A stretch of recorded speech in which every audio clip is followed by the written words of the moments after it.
كافها يا عين صاد.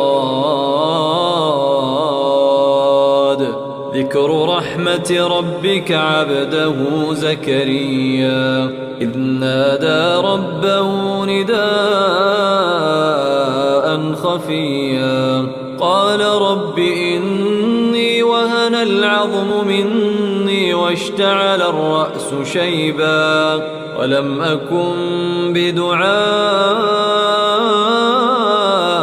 رب شقيا وإني خفت الموالي من ورائي وكانت امرأتي عاقرا فهب لي من لدنك وليا يرثني ويرث من آل يعقوب واجعله رب رضيا.